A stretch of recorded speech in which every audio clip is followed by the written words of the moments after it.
Hi all, I'm here with Sara Sobral Dias. Sara is attending a master course in communication at the Nova University of Lisbon. She already holds a master degree in sociology with a specialization in business and marketing.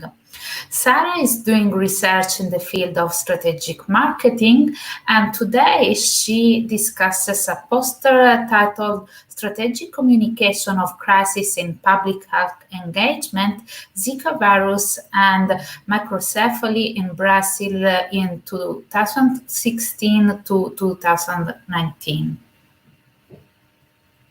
Hi, Maria Grazia. Thanks for having me in this conference. I'm so glad to make part of it.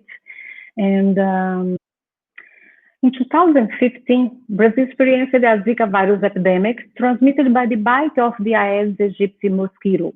It caused the scientific community to be aware that for the first time, babies were developing microcephaly still in the womb of mothers infected by virus. So my proposal was to investigate Brazilian health campaigns developed to fight the mosquito that bears the Zika virus during the critical to control situation. As research problem, I considered the political scene because in 4 years, Brazil had 3 presidents and 4 health ministers.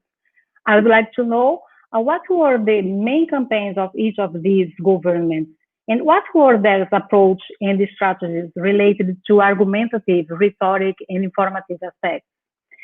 I mapped the strategies quantitatively by accessing the 5 campaigns in the Health Ministry website, and I devoted 3 months of evaluation of each campaign.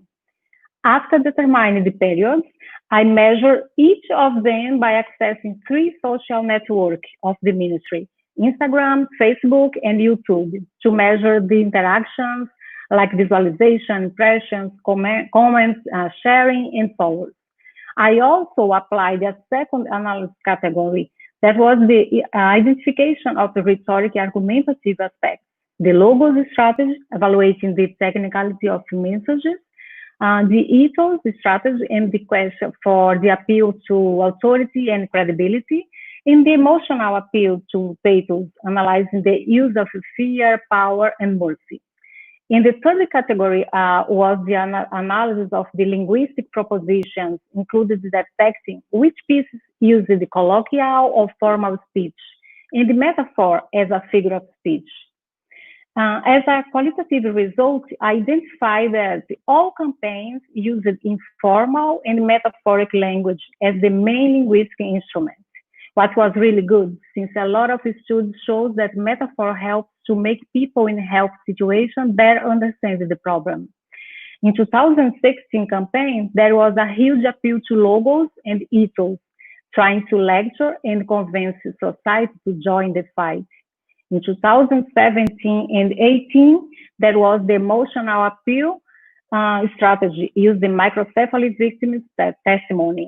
In 2019, the battle was mostly observed against the mosquito, since the Zika virus had been somewhat controlled.